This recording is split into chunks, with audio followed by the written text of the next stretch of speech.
भी नेता मंत्री बनते थे, प्रधान ये चीफ मिनिस्टर बनते थे, तो अपने शहर को हांगकांग और शंघाई बनाने का सोचते थे। भारत के वेंडर्स के बारे में उनका सोच नहीं होता था।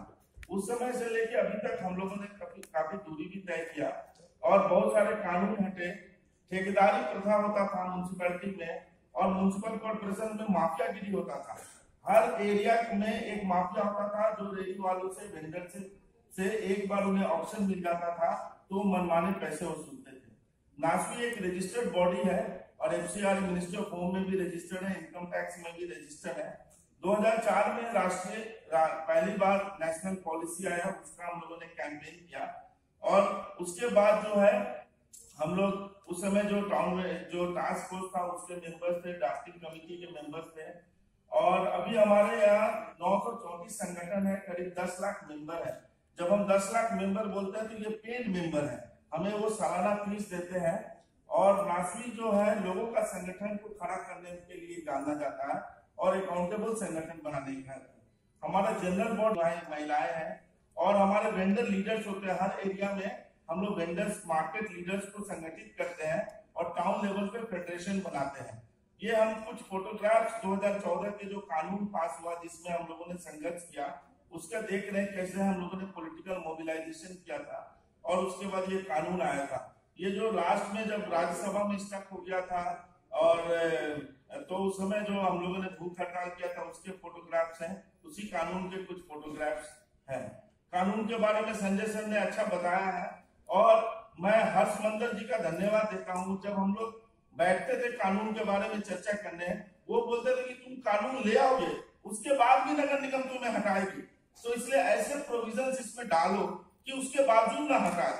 तो धारा 3.3 डाला गया कि जब तक सर्वे नहीं हो जाए तब तक आप नहीं हटा सकते हैं, और जब तक टाउन वेंडिंग कमेटी उसका परमिशन नहीं दे, रिकमेंडेशन नहीं दे, तब तक डिसीजन नहीं ले सकते हैं।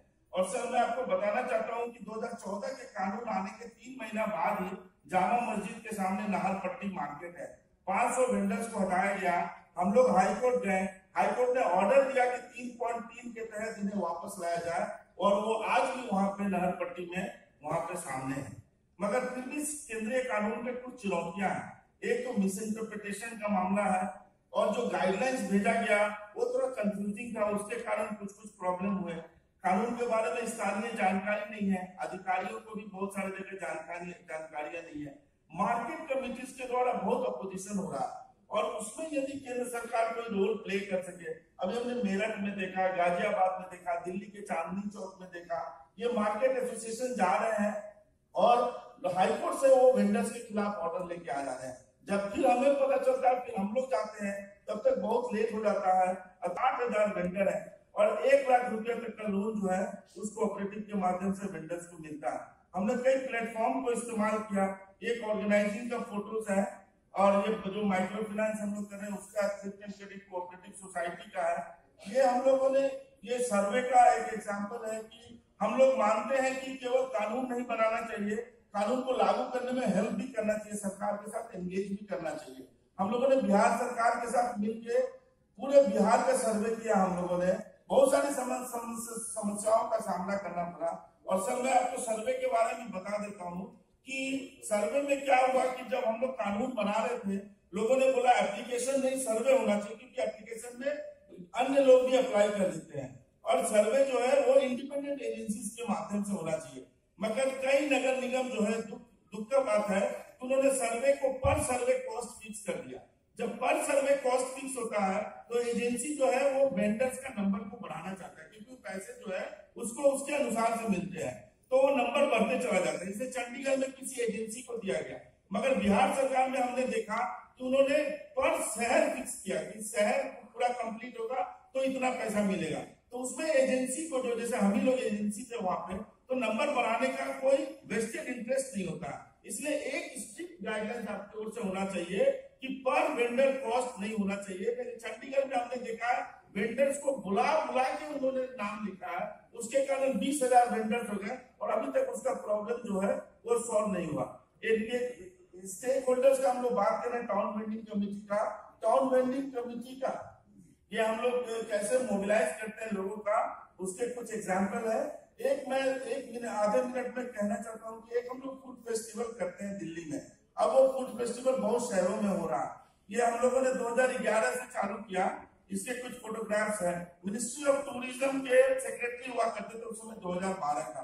मैं बता रहा हूँ कि आज के डेट में मिनिस्ट्री ऑफ टूरिज्म कोई भी कार्यक्रम करती है तो बिना हमारे से स्ट्रीट फूड वेंडर्स को बुलाए हुए नहीं करती। 2012 का जो कारवा था हम लोग इस लेवल पे ले आए कि मिनिस्ट्री ऑफ टूरिज्म कोई भी प्रोग्राम करती है तो उन्हें स्ट्रीट फूड चाहिए और उनको जगह देती है। ये 2013 का फेस्टिवल का फोटो है।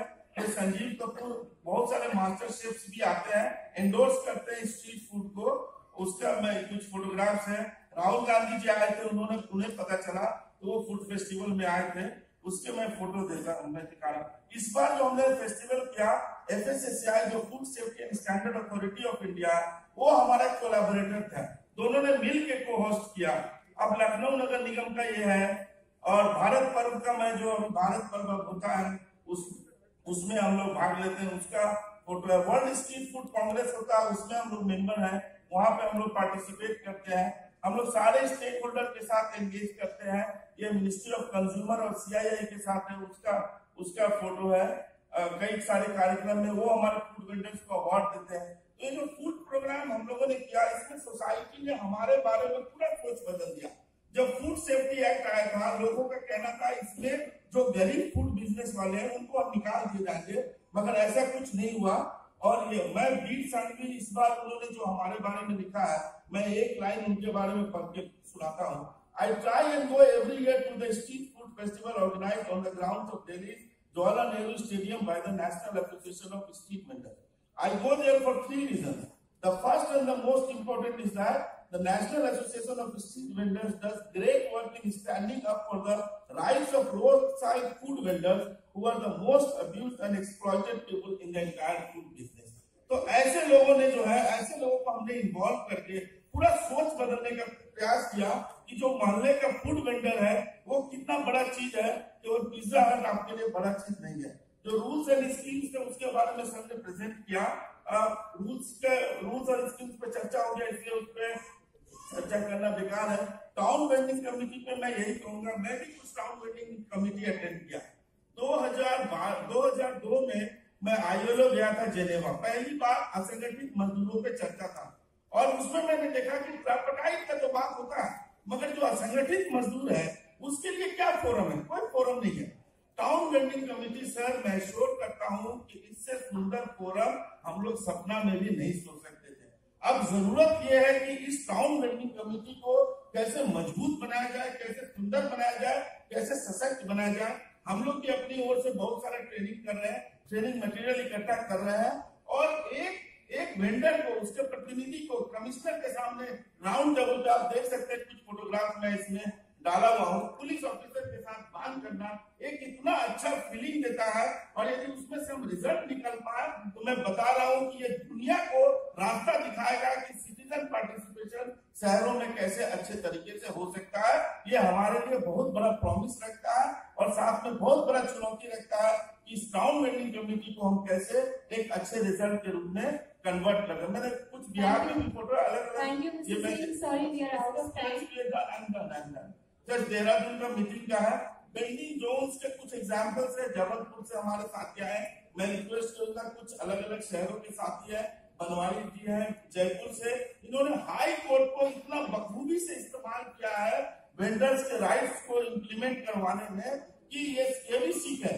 और कोर्ट, चूंकि हमारा उद्देश्य ये था कि यदि कानून आएगा तो हम कोर्ट को इस्तेमाल कर पाएंगे, उस मामले में हम सफल रहे।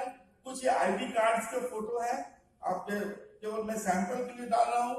और चूंकि अवेयरनेस का मुद्दा बार बार आता है, अवेयरनेस ड्राइव का हम लोग कर रहे हैं, मगर मैं एक चीज लास्ट में यही बोलूंगा कि जो ID कार्ड था उसका नेक्स्ट स्टेप था सर्टिफिकेट ऑफ वेंडिंग। दुख का बात है कि बहुत कम जगहों में सर्टिफिकेट ऑफ वेंडिंग बटा है, कुछ मेरठ में, कुछ देहरादून में, कुछ घटनाएं मिलता है। अभी मैं बेंगलोर गया था तो वहां मैंने सर्टिफिकेट ऑफ वेंडिंग का सैंपल देखा। हमें फोकस करना चाहिए कि हम ज्यादा से ज्यादा लोगों को सर्टिफिकेट ऑफ वेंडिंग दे पाए। धन्यवाद।